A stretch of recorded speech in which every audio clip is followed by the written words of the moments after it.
I knew that one day I would have the opportunity to film a review of one, and that time has finally come. Huge thanks to Purcell Auto Sales in Camby, Indiana for allowing me the opportunity to film this truck.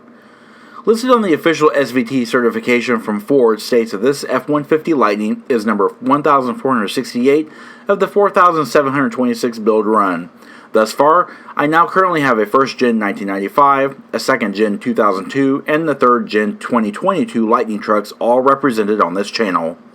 Look at it. Even sitting still, it exudes pent-up energy. Low, wide, brawny. Two sexy looking exhaust pipes peek out under the lower body side molding.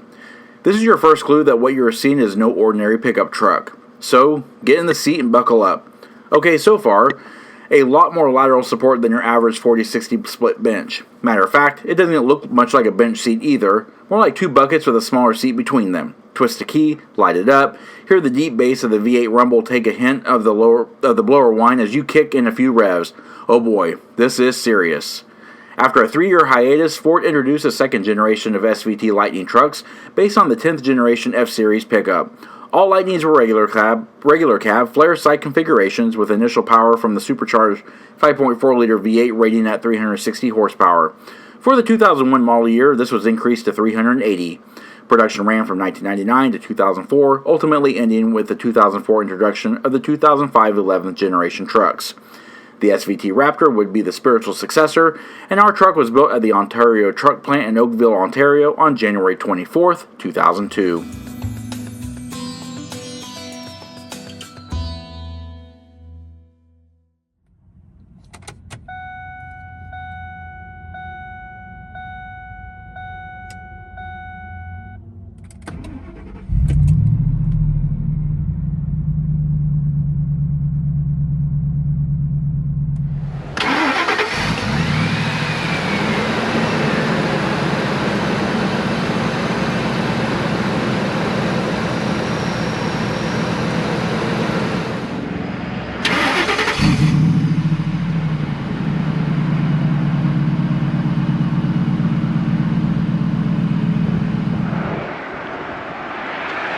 Hey everyone, in today's in-depth walk-around review, we are taking a look at one of my favorite trims of the Ford F-150.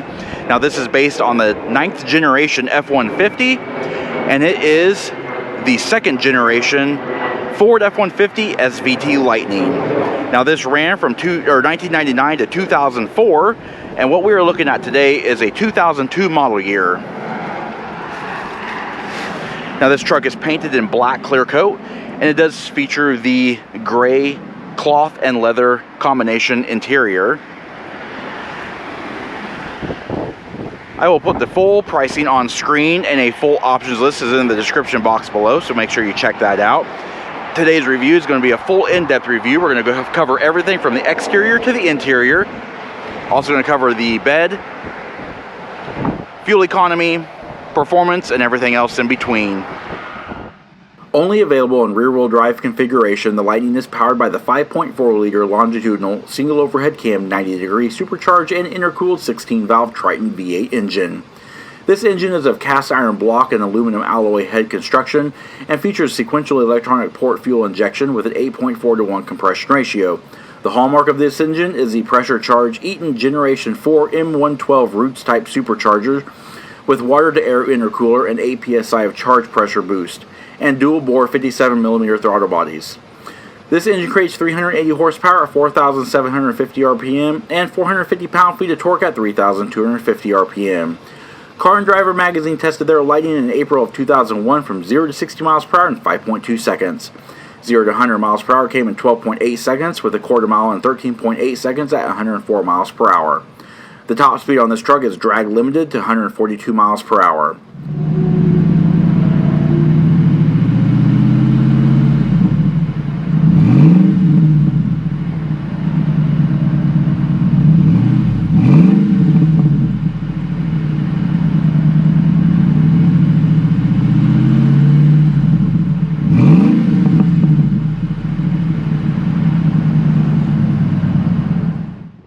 What the truck gave in performance, cost, and fuel.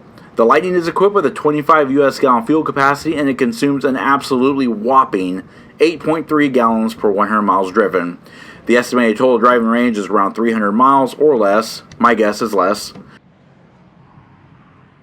So, a high-performance engine, abysmal fuel economy, surely the transmission is something, right? A 6-speed manual? Nope.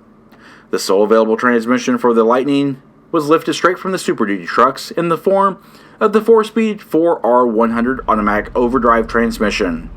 For the Lightning Duty, we have a 373 rear axle ratio, Eaton Detroit locker rear differential, and a 4.5-inch aluminum drive shaft. No manual gearbox was ever offered. Alright, on this windy day, as we walk around the rear of the truck, we're going to go over this in pretty detail. But as you can see, it's just a Flareside F-150 regular cab. Alrighty, around the rear of the Lightning, it's pretty unassuming back here. It looks like a standard F-150 Flareside. However, there are some unique identifiers back here. The Flareside was actually unique to the, or not unique, but it was actually, you can only get a Flareside bed on the Lightnings. So you do have the bed steps here. But one of the unique identifiers is the lower cladding that goes along the entire length of the vehicle. Then of course you have the SVT wheels, the lower cladding here, and of course these clear lens tail lamps. Those were actually unique to the Lightning here. They are factory. The standard Flareside just had a standard red unit back here, and of course you do have the prominent SVT F-150 back here. Body color bumper. You also have a tow recovery hook there, or tow hitch. You've also got a black Ford badge. It's not blue, but it's black. And another unique identifier, all the Lightnings had side exit exhaust.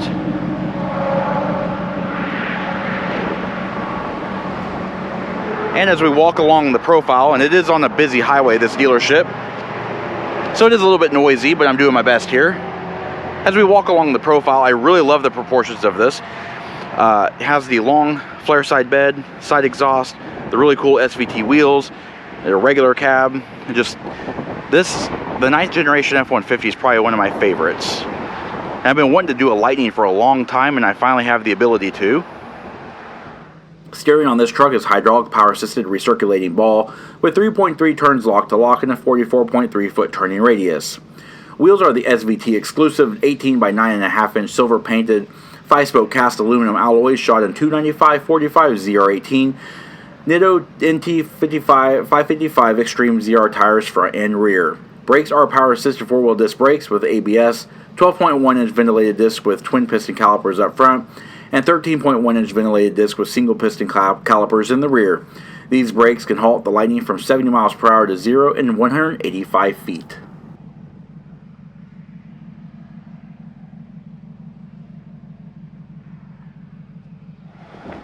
Alright, walking up front, as you can see, looks just like, kind of like a Harley Davidson version of the F-150, but it does have its own SVT identifiers, as we're going to go over here. Alright, just like the rear of the Lightning, the front was a little bit different than the rest of the F-150 lineup. It still had that traditional F-150 look, save for a few unique identifiers, and we're going to go over those just as we did it from the rear. Nothing really new here. We do have the body color skull caps on the mirrors. The mirrors also do have the signal mirror repeater here. Of course, first and foremost, you do have the prominent Lightning badge on the fender. And of course, those front wheels, just like in the rear. Now, as we come along the front is where it gets a little bit different. It kind of looks like the Harley Davidson F-150 front end. So we do have the clear lens headlamps here, clear lens amber turn indicators. Down below we have humongous round fog lamps and a very aggressive lower front air dam. Has that lower air intake that cools the supercharger there. And of course we do have the unique front wide mouth grille, followed by that black Ford logo. Other than that, it's pretty much a sleeper truck. Just kind of looks like a custom body truck. But man, these things can scoot. Alrighty, before we get inside, let's take a quick look at what you get as far as keys are concerned. Just a standard Ford key, double bladed, just has the Ford logo. And you get a remote transmitter, nothing special here. You just have your lock, unlock, and panic. No Lightning, no SVT, no nothing on here. But you know what? That's okay. Truck is kind of a sleeper anyway. Another interesting way you can get in is Ford's keypad entry system. You can set your own 4-digit PIN number here, and by pressing your unique PIN, you can actually unlock the vehicle. So we're going to go ahead and open up the door. It is a nice wide opening door, and we're going to take a look at the interior. Now the interior might be just a little bit on the rougher side, but it's still in its nice, complete, and pure factory form. Take a quick look at the door panels, and there's some wear on the high use areas. But as you can see, door panels have this light graphite gray and this dark charcoal black. And the gray goes all the way up this pillar here. This part here is kind of like a vinyl or leather. It's padded. As you can see, it has worn off. You do have the black door pulls. Here we have power mirrors, power windows, and power door locks with auto one-touch down for the driver. And down below we do have some molded matte pockets, stereo speakers. Here on the instrument panel we do have controls for your automatic headlamps, instrument panel brightness and dim, and if you do pull the headlight switch out, you activate your fog lights. Multifunction control, leather wrap tilt steering wheel, fuse panel access, emergency brake release here. This is your hood release here. And of course, sadly, we only have a gas and brake pedal. There is no manual transmission offered on the Lightning, emergency brake pedal. And of course, we do have the factory Lightning format. Entry panel here is just a plastic Ford branded one. You do have a 6-way power driver seat here. You can move it forward and aft, up and down. You can move the front portion up and down, back portion up and down. You've also got a lumbar support control here on this twist dial, and this is your seat back release. Alrighty, let's take a look at the seats. Now the seats are very, very grippy. They are a very heavily bolstered, unique bucket seat to the Lightning. It is this grippy Alcantara style suede fabric, and it does have this black leather insert, SVT logo stitched in the backs of the seats. Now this is a 60/40 split folding bench seat, so you'll see that the center portion is actually connected to the passenger seat, but the passenger seat is still pretty heavily bolstered. You can lift this armrest up. There's a latch here on this side, and it does reveal a middle seat with a lap belt. But most people will probably prefer to drive their Lightning with this armrest down. You do have a single cup holder here, more of the suede Alcantara on the armrest, and it opens up to reveal a nice amount of storage. You do have some compartmentalized storage for like CDs or tapes, and a coin holder here. An additional cup holder is in this section here. And taking a look at the driver's seat, it is the only one that's individually adjustable, and it does have accent stitching, of course, more of that leather here. You do have some wear on the high use portions of the seat, so sadly those are starting to deteriorate, but it's still a good representation of the 2002 F-150 Lightning.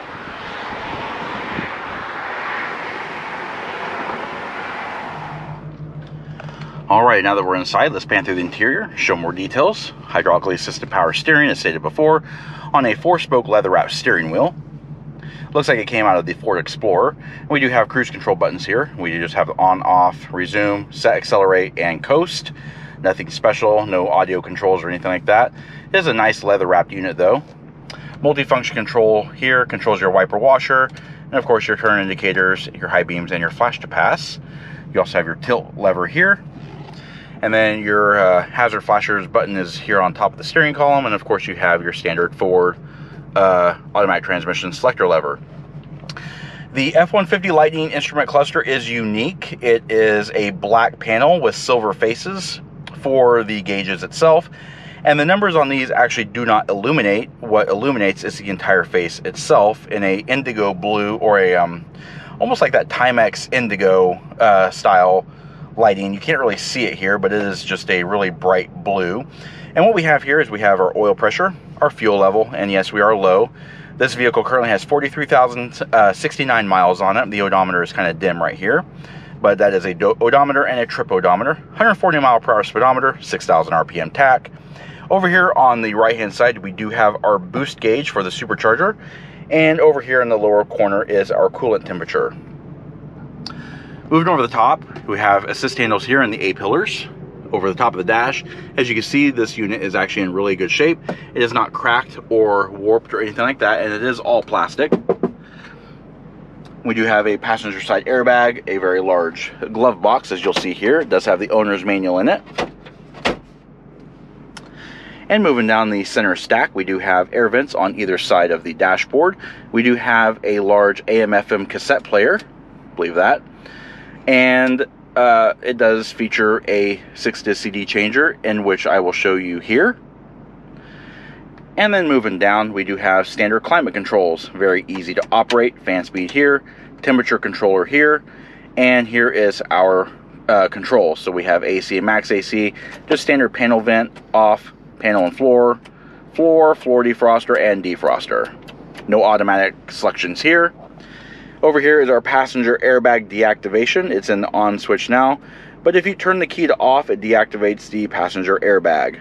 Now, I've shown you this earlier, but one more time, we do have a cup holder here. We also have a cigar ashtray here, but you can actually probably pull that out. No, you can't. It's built in. No, you can. But anyway, that can pull out, and you can also have cups as well. You can have dual cup holders. Inside this little panel here, we have a 12-volt power point and our cigarette lighter. You can also double that as another 12-volt power point if you wish. Not much else to show. I've already showed the center console. It does open up again to reveal storage. We do have a single sliding rear window back here. Overhead, we do have overhead reading lights. Inside the headliner, we do have individual coat hooks. We do have a small mini console overhead. We have this opening compartment here. It's kind of unique. You could put your garage door opener, like Velcro it to this. This is a sticky piece of Velcro. Stick your garage door opener there, and then you can press this. And the idea is you can actually press this button, and it will press that button, because we have these little fingers here. It'll press your garage door button there, and that will open up your garage door. There's no home link, so that's a good alternative. This is your sunglasses holder, or a taco holder if you wish. And then overhead, we do have an overhead outside temperature display and our compass. Pressing this big black button here turns it to Celsius, or you can turn it off altogether. And we just have a standard manually dimming rearview mirror. Large sun visors. They open up to reveal illuminated vanity mirrors. And of course, the sun visors do swing out, but they do not slide. You've also got high adjustable seat belts.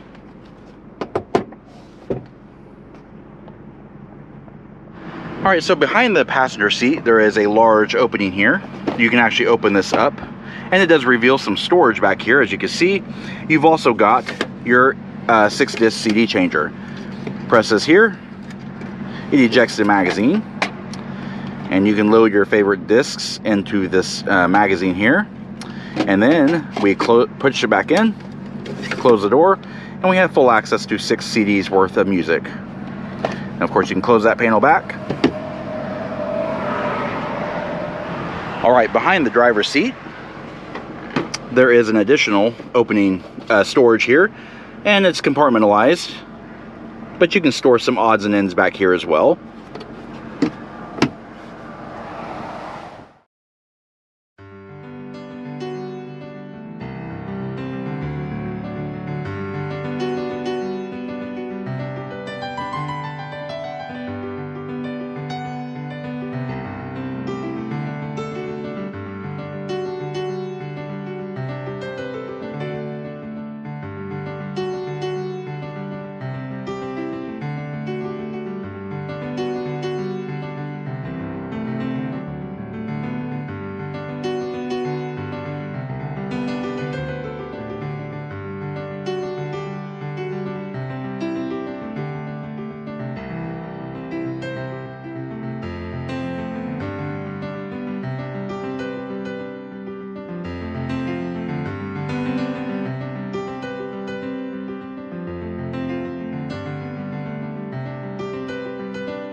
All right, let's take a look at the bed. Now, as you see, this does actually have a tonneau cover over it. Just a soft one here. We'll open up the tailgate. It is locking by sticking your key in here and you can lock the tailgate, which is really nice. It does not have a soft opening tailgate, however. But here we go. This is the tailgate and there's the bed. But we're gonna go ahead and fold that tonneau cover back and we'll show you the full bed.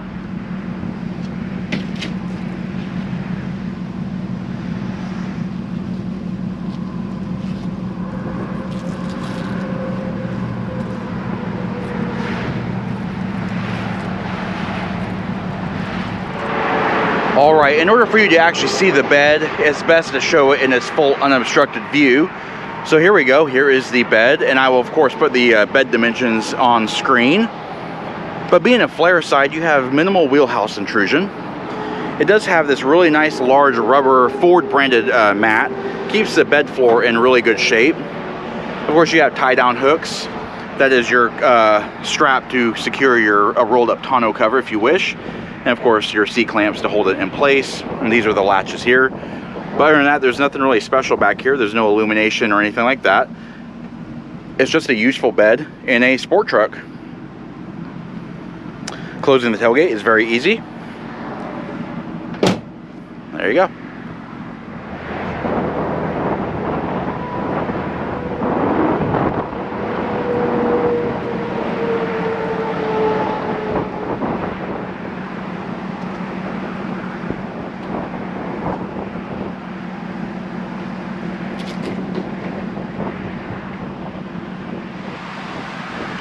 All right, and there we have it. That is the 2002 Ford F-150 SVT Lightning.